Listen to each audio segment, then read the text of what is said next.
E na última semana, quando a gente adentrar a última semana, muitos judeus compreenderão isso. Muitos gentios compreenderão isso. Na cara da besta e do falso profeta, na cara da grande apostasia, na cara da grande tribulação. E esses ambos os povos, ainda que não ressuscitaram ainda, viverão vida de ressurreição, como eram os apóstolos de Cristo. Vida de testemunhas, e o coração deles se ligarão um ao outro. Então eles já não farão guerra uns com os outros. O tempo da grande tribulação, ele é tão necessário para a igreja, que quando você entende isso, você vê que a mensagem pré-tribulacionista é uma seita. Porque ela não somente rejeita tudo o que nós estamos falando aqui, como também cria corações hipócritas, corações que elogiam a Deus com a boca, mas o coração está longe dele. Jesus falou para os fariseus: vocês me adoram em vão, me elogiam com os lábios, mas o coração de vocês estão longe de mim. O coração de muitos pré-tribulacionistas estão longe do Senhor. É claro que uma coisa são os fariseus que rejeitaram a Cristo, outra coisa são os pré-tribulacionistas que não rejeitaram a Cristo, mas rejeitam a mensagem do reino.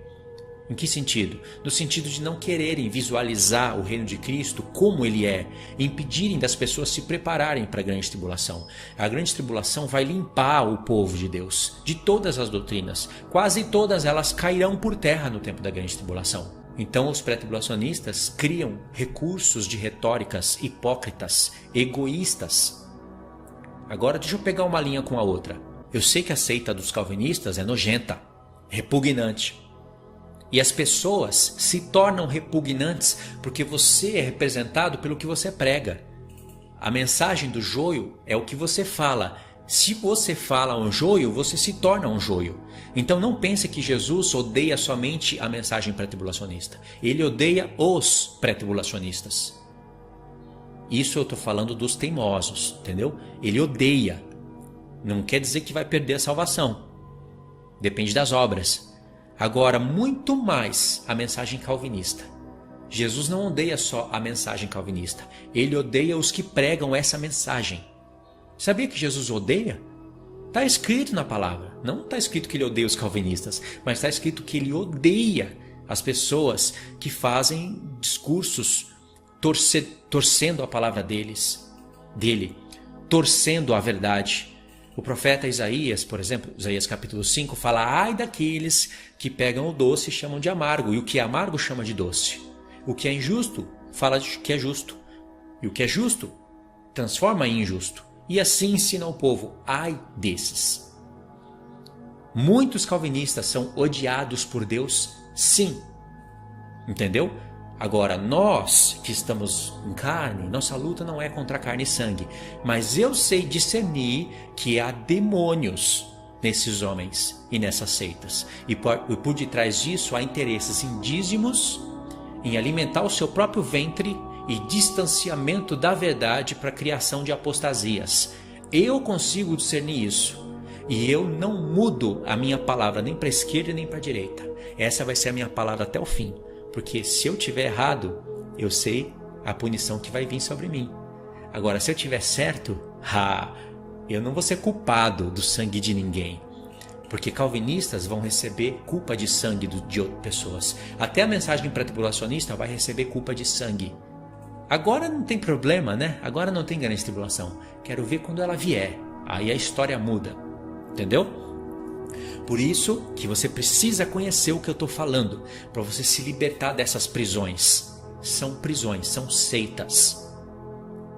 Se você se libertar, bem-aventurado você vai ser. Se você teimar até o fim, você vai receber a punição por isso.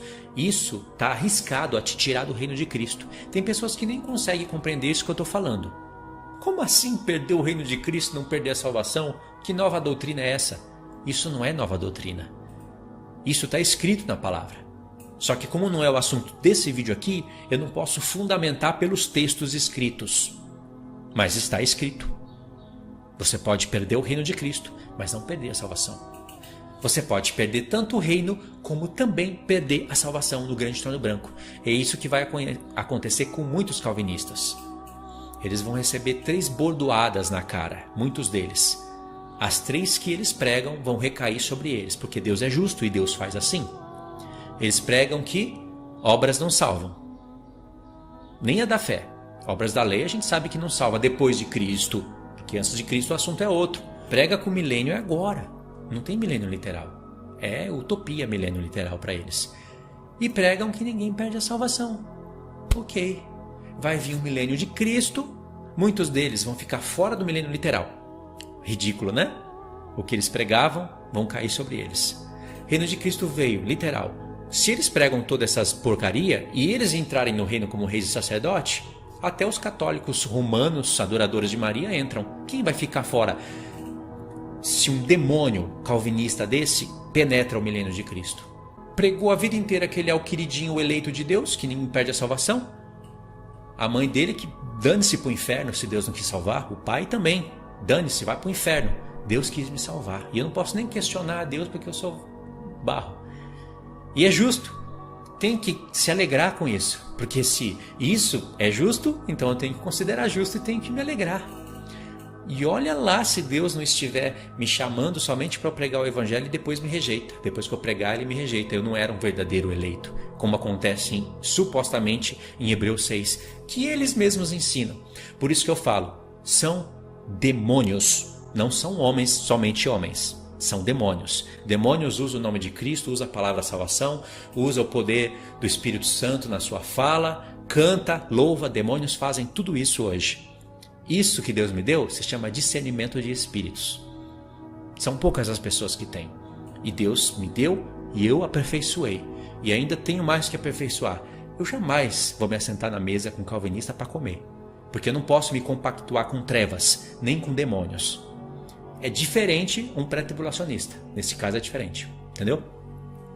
Embora que eu sei o atraso que eles causam na vida das pessoas, não é como os calvinistas, né? São pessoas mais nojentas. É nojento o que eles pregam, não tem outra palavra. Não adianta ficar falando palavra bonita aqui, disfarçar. É isso, é esse sentimento de nojo. Deus quer vomitar esse povo da boca. Se eles se arrependerem, vão reinar com Cristo. Vão se assentar no trono. Mas se não, vai ser vomitado. E quando você vomita algo, você tem nojo daquilo que foi lançado da sua boca. E muitos calvinistas vão ser vomitados da boca de Deus. Vão perder o reino milenar. Lá no grande trono branco, pode ser que eles vão perder a salvação. Vai ser decidido como? Pelas obras. Por isso que abre o livro das obras. Olha aí, 3 coisas que eles pregavam. Milênio é agora. Salvação é pela eleição, não é nem pela fé. Salvação não se perde. E ninguém é salvo pelas obras. Ok. Muitos deles vão perder o reino. No grande trono branco pode ser que eles percam a salvação. E isso vai ser decidido pelas obras. Que vergonhoso vai ser isso. Por isso eu falo, não seja um calvinista nessa vida. Porque você vai ter prejuízo tanto nessa vida como na outra. Pode ser que seja salvo? Sim, pode ser que seja salvo. Muitos calvinistas são calvinistas, falam uma besteira dessa para lá e para cá, mas não separam a sua vida para fundamentar essa asneira. Como faz Augusto Nicodemos. Aquele homem eu tenho certeza que está fora do reino de Cristo. Eu tenho plena certeza. Porque se ele entrar... Por que um católico romano não pode entrar? Porque o que ele prega é pior, ele distorce o caráter de Deus. Ele cria um Deus doentio, maníaco, esquizofrênico e bota como um Deus soberano. E faz as pessoas acreditarem nessa justiça. Deus denunciava severamente o povo de Israel que fazia da justiça de Deus lodo. Deus fala, isso recairá sobre vocês. Então eu tenho certeza que esses homens não entrarão no reino de Cristo. Se entrar, então eu já não sei mais o que é justiça. Se você pode fazer o que eles fazem com a palavra de Deus e você entra no reino, então eu não sei mais o que é justiça. Por isso que eu digo que eu tenho certeza que eles estarão do lado de fora, do reino. Agora, o que eles fazem em oculto, o que passa na cabeça deles, realmente é justo. Lá no íntimo, se a mente deles não forem cauterizadas. Lá no íntimo, será que é justo? Mas não é injusto isso? Como que pode Deus podendo salvar uma pessoa e não salva? E depois vai condenar ela por algo que ela não pôde fazer. E se fosse eu? Entendeu? Isso Deus vê na mente da pessoa, fora as obras ocultas que muitos praticam. Imagine um jovem calvinista, como é atormentado por essa mensagem, né? Está no mundo da pornografia, não sabe se é eleito ou não. Imagine, pode se tornar até um suicida. Então lá no trono branco vai ser decidido se essa pessoa vai ser absolvida ou não. Mas lá no trono branco já vai ser uma vergonha, porque ela já perdeu o reino de Cristo, perdeu o título de rei e sacerdote. Mas como Deus é muito misericordioso, se essa pessoa praticou obras boas dignas de salvação, ela ainda pode ser absolvida lá no grande trono branco. Isso que eu estou falando para vocês é bíblico. E como que Deus me deu conhecimento de todas essas coisas? Conhecendo e prosseguindo em conhecer a Deus. Não somente conhecendo, prosseguindo em conhecer. Você conhece a Deus, mas se você não prosseguir em conhecer, está arriscado a você cair nessas seitas. Ou está arriscado você ter posições menores no reino. Eu sei que tem pessoas que não se importam com isso, mas Deus se importa. Está dormindo, num sono profundo e sem azeite. Muitas pessoas vão dormir. Não sei se eu vou dormir, eu não me considero dormindo. Mas se for para dormir, durma com azeite. Porque aí tem salvação para você. E o dormir com azeite é aproveitar o tempo de paz que você tem agora, para você aprender as coisas de Deus. Pelo menos quando tocar as trombetas, você vai acordar. E você vai acordar com lembranças do que você estudou, com o tempo gasto de oração no reino de Cristo, e Deus vai levar isso em conta. Entendeu?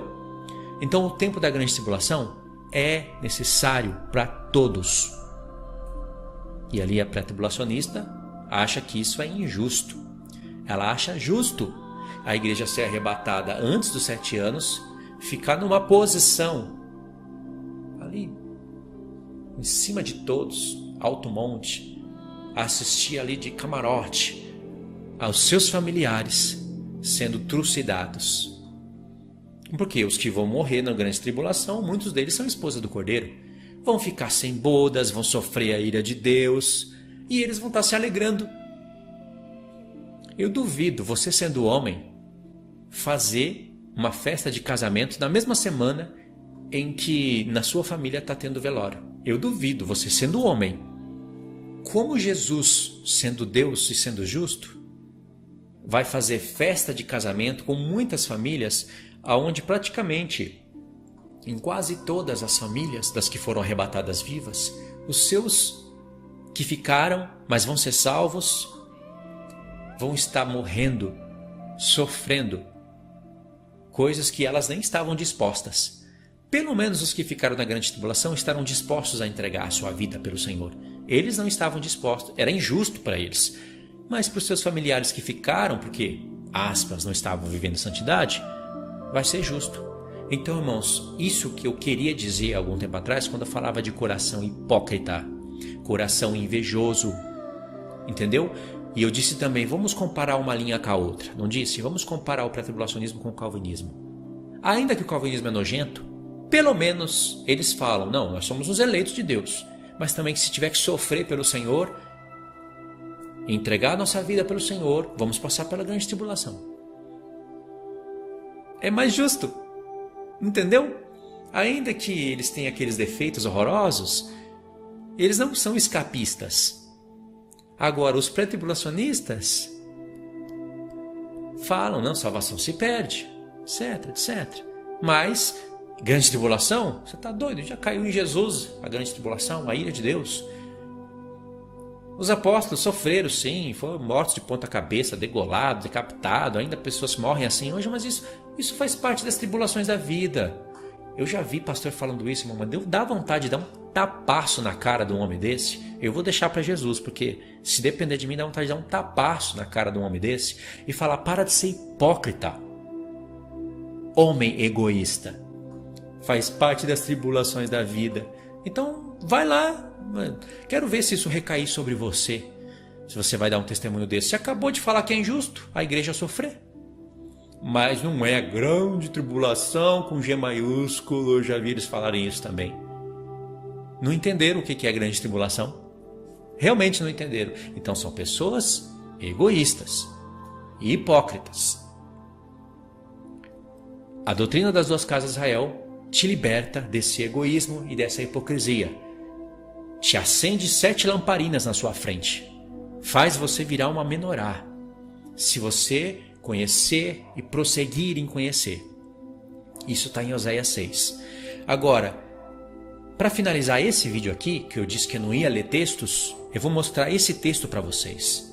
Acompanha comigo na tela e você vai ver que através desses textos que eu vou ler, você vai se lembrar de tudo que eu falei e ainda que você não entendeu completamente, você vai falar: peraí, tem algo justo nisso que ele falou. Tem algo coerente. Se você estiver atento à voz do Espírito Santo, você vai ser levado a estudar a série que eu vou fazer desses estudos aqui e até os estudos que eu já fiz. Presta atenção. Oséias capítulo 6, verso 3. Conheçamos e prossigamos em conhecer. Está aqui ó, a palavra-chave. Prosseguir em conhecer ao Senhor. Como a alva a sua vinda é certa. Ele descerá sobre nós como chuva serôdia que rega a terra. Ou seja, eu disse para vocês que quando vocês terem contato com a mensagem das duas casas de Israel, vocês terão contato com as festas. Chuva serôdia são as últimas chuvas que caíam sobre a terra de Israel para recolherem as primícias. Tem tudo a ver com a vida dos santos e com o arrebatamento da igreja. Tanto é que a palavra primícias ela é usada em 1 Coríntios 15 ao falar da ressurreição de Cristo primeiro e depois da igreja. E ali naquele contexto tem a última trombeta. Se tem uma última trombeta, tem a primeira, não é? A última é para arrebatar, a primeira é para acordar o povo e para avisar as coisas que vão acontecer. Vocês acham por acaso que no Apocalipse tem 7 trombetas? E na última o arrebatamento está acontecendo? E por acaso que a última trombeta do Apocalipse bateu, coincidiu com a última que Paulo falou? Ah, mas Paulo não leu o Apocalipse. E precisava, um homem que foi até o terceiro céu? E ouviu coisas inefáveis que não é lícito falar ao homem? E que tinha os profetas de Deus? E tinha visões do Senhor Jesus? Precisava dele ler o Apocalipse? Nós precisamos, ele não. E não foi Paulo, na sua carta, fazendo referência ao livro do Apocalipse. No momento em que ele escreveu, não foi. Foi o livro do Apocalipse que fez uma referência para a carta de Paulo, confirmando o que Paulo disse. E agora, como nós temos todos os livros completos na nossa Bíblia, um faz referência para o outro. Perfeito. Eu estou falando isso para quebrar em pó um discurso ridículo de certos pastores pré-tribulacionistas que usam essa linguagem, essa manobra, né, para falar que Paulo não poderia estar fazendo referência à igreja, à última trombeta, porque ele não tinha Apocalipse e vice-versa. Não poderia. Então, a última trombeta de Paulo poderia ser uma trombeta dos Jogos Olímpicos Romanos, mas não do Apocalipse. Não sei como tem gente tola que acreditou num discurso desse. Então, Paulo vai usar trombetas de Jogos Romanos, mas não vai usar as trombetas de Deus. Meu Deus. Então, por isso que você tem que conhecer e prosseguir em conhecer ao Senhor. E quanto mais você se aprofundar, mais você conhecer, melhor. Por isso que o Senhor fala no verso 3. Conheçamos e prossigamos em conhecer ao Senhor. Porque senão, se você não andar de conformidade com essa palavra, em Oséias 4, verso 6, diz o seguinte: o meu povo está sendo destruído porque lhe falta o conhecimento. Porque tu, sacerdote, rejeitaste o conhecimento, também eu te rejeitarei, para que não seja sacerdote diante de mim. Você acha que isso é uma mensagem só para o tempo daquela época? Muitos hoje foram chamados para ser sacerdotes, mas eles rejeitam o conhecimento de Deus. Não apenas rejeitam o conhecimento, como não querem prosseguir em conhecer. Deus fala: eu também vou rejeitar vocês. Não há motivo nenhum para você rejeitar isso, a não ser que você seja um pré-tribulacionista surdo e cego. E tem pré-tribulacionistas que são surdos e cegos, e quem dera fosse mudos, porque aí não enganaria o povo de Deus. Mas como Deus tem propósito para que a mensagem pré-tribulacionista também seja proclamada, porque aí Deus prova os corações, então eles não podem ser mudos, só surdos e cegos. Isso eu falo para aqueles que são pastores, que se acham mestres, que rejeitam o que foi apresentado para eles, só para continuarem fazendo o povo acreditar em mentiras, vendendo os seus livros, ganhando seu dinheiro, comendo e bebendo, mas tudo vai ser cobrado deles. Cada um vai ser cobrado conforme fizeram. Tem muitos pré-tribulacionistas que não ligam, não ensinam, fazem obras boas, vão entrar no reino de Cristo como reis e sacerdotes, porém não prosseguiu em conhecer o Senhor. Então vai ter ali também as suas... no tribunal de Cristo você vai receber o que é bom e o que é mal, não é? O que é mal? Perder a salvação? Não, no tribunal de Cristo não vai perder a salvação. Você vai receber o que é mal. É mal você rejeitar isso, muito mal.